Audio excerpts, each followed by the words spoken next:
Alors je m'appelle Marc et ma voiture c'est une Mazda 323 GTS.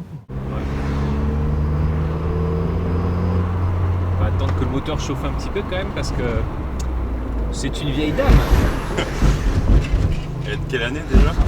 Elle est de 89. En fait celle-ci est de 89 et ce modèle est de 86 en fait.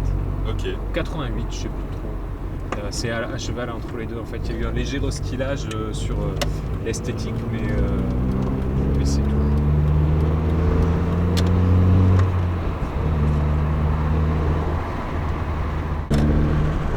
J'ai toujours adoré les caisses modifiées. Quand j'étais gamin, j'étais étonné à un magazine qui existe encore, qui s'appelle Nitro, et qui parle beaucoup de caisses américaines, de custom. Et moi j'ai toujours bien aimé la scène custom, notamment américaine, très hot rod et muscle car aussi, tu vois. Et quand j'étais petit, je dessinais des hot rods sur des cahiers, des trucs comme ça, tu vois. Et j'ai toujours rêvé d'avoir une vieille bagnole, tu vois, pour pouvoir la modifier.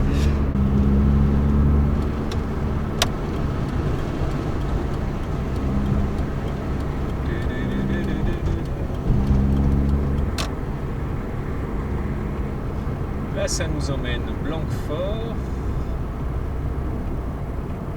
Golfe de Bordeaux. Allez, on va aller par là, je connais pas trop là.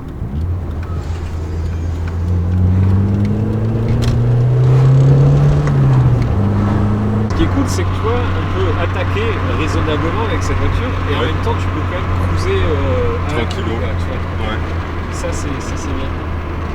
Parce que, n'empêche, ça reste quand même une bagnole des années 80, donc si tu as envie d'attaquer, il faut quand même être entre guillemets prudent, tu vois. Parce que, c'est.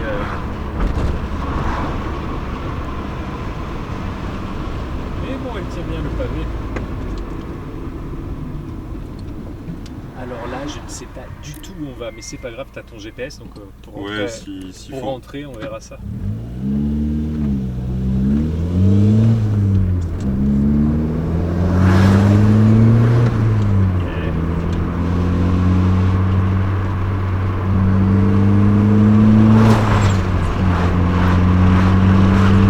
Et je préfère les voitures populaires, je suis pas du tout tu vois, supercar et tout, cette culture-là, c'est pas trop ce que j'aime. Moi, j'aime bien la culture automobile qui vient du peuple, en fait. Tu vois, les sports auto qui viennent du peuple, que ce soit le dragster, le NASCAR, la course de côte, le rallye, tu vois.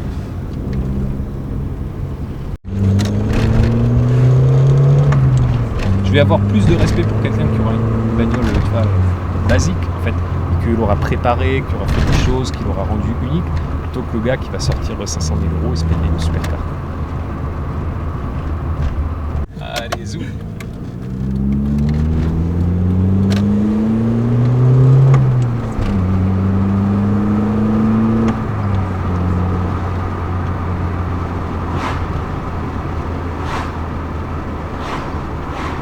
Quand je cherchais une voiture, en fait, j'avais pas d'idée arrêtée sur un modèle. Je voulais une petite voiture qui est de la patate, tu vois.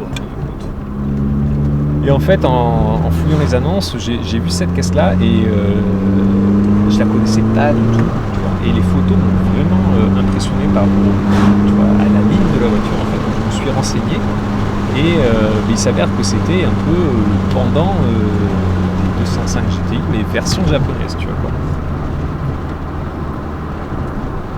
J'ai un petit peu hésité, puis en fait quand je suis allé la voir, ça a vraiment été un coup de cœur parce qu'elle a une chouette gueule. Le gars avait fait quand même un truc, à la base il avait juste mis des jantes en fait et fait la peinture. Et du coup ouais, je l'ai pris tout de suite parce que c'était vraiment la voiture que je cherchais, quoi.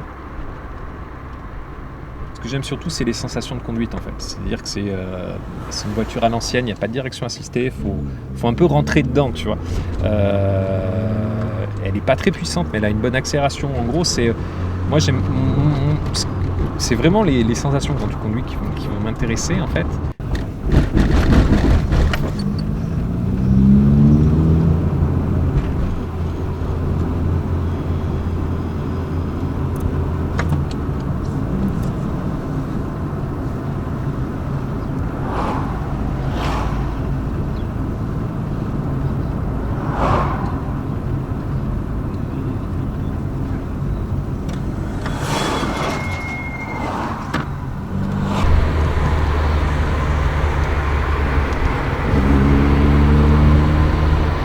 je devais changer, c'est une bonne question parce que tu vois, quand j'étais gamin, je rêvais d'avoir un hot rod, vraiment, tu vois, tout petit en fait. Hein, mais après, faut être raisonnable aussi par rapport à ses budgets.